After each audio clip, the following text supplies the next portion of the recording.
So from a historic state visit by Prime Minister Modi to the United States in June, and yet at the same time, these concerns and complaints from various US government and academic institutions about religious freedoms here in India, let's explore the whole gamut of Indo-US relations, and what a pertinent time and what a pertinent personality to discuss this with than Ro Khanna, who is a United States House of Representatives Congressman representing the Democrat Party. He's now leading a congressional delegation here in India and will be watching the Prime Minister's Independence Day speech from the Red Fort. And I believe this will be the first time that a congressional delegation will be watching the Prime Minister's speech on Independence Day live at the venue, that's the Red Fort. So Congressman Ro Khanna is now joining me. Thank you very much, Congressman, for speaking with us. You're coming to India after a long time and for a very special occasion. You're in Mumbai, you'll be coming to Delhi.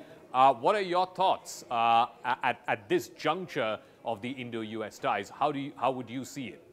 Well, it's a wonderful feeling of pride, of such warmth, of hospitality. It is a historic delegation. We're so excited that we're going to be at the Red Fort with the Prime Minister celebrating India's independence. And for me, it has personal meaning, as my grandfather, as you know, was part of the freedom movement, in jail for many years. And to see that moment is wonderful. I do want to talk to you about something which is a bit of a thorn in the relationship. While everything seems to be hunky-dory and everybody is praising the India-US relationship, it is the relationship for the future, no doubt. But there is the issue of minority rights and religious freedoms, etc. And you too had made a mention of it just a few days ago before leaving for this visit to India, where you said that this will be one of the issues you will take up in your meetings with your counterparts in the various meetings that you have here in India. Could you lay out the map for us? What is it that you're worried about? What is it that are your concerns? And how does that square up with the reality on the ground? Because the reality seems to be very different. Well, he was in the United States, and it was a very successful partnership between the United States and India.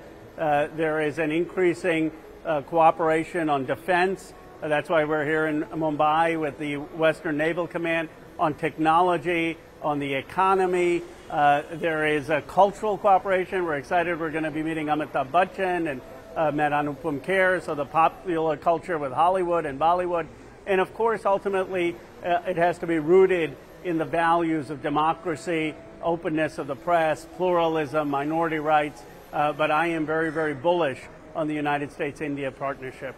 Well, I have always been clear that India and the United States relationship has to be grounded on pluralism.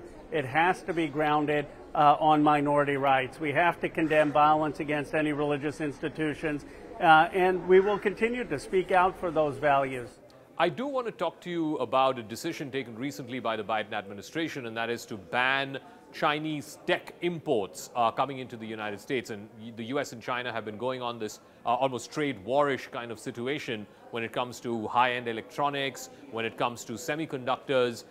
Could you explain the rationale behind that decision and what may be in it for India? Because India is hoping to be this +1, the China +1, when it comes to diversifying supply chains for companies around the world. Well, we have to be prudent. I mean, we invented the semiconductor technology. We can't be giving the advanced design, the advanced tools to China that they could then use that technology to build their navy, to build their military. As it is, China has the leading amount of ships. And so those are prudent export controls to make sure our most sensitive technology doesn't get to China. But I'm very excited about the partnership between the United States and India's defense. We're doing joint military exercises at the Malabar. We are doing joint exercises with the Navy. I also want to talk to you a little bit about, some of these protests that we are seeing by what we here in India call the Khalistani separatists or the Khalistani elements. We saw one in California, the state you come from, just outside the Indian consulate in San Francisco. These were violent protests. I want to know your thoughts on that. Well, India is a sovereign country, and I recognize the sovereignty of India, and I will leave it at that.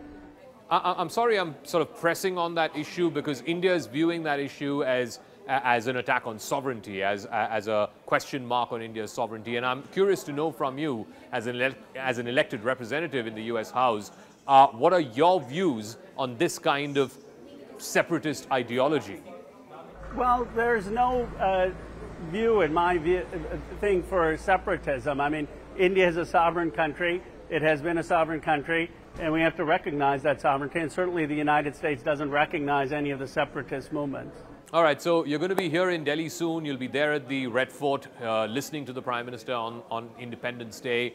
What else is your delegation going to be doing in your time here in India? Well, we're meeting the head of the Western Naval Command. That's really important for the protection on the Arabian Sea, the joint exercises with the military. We're seeing people like Anand Mahindra, the leaders at Reliance. We're seeing leaders at the IIT. And, of course, the highlight, Amitabh Bachchan, who is an icon still around the world, and Anupam Kher, who we had the opportunity to meet yesterday and is helping so many actors. All right, Congressman Ro Khanna, thank you very much. A pleasure, as always, speaking with you, and enjoy your time here in India. Thank you.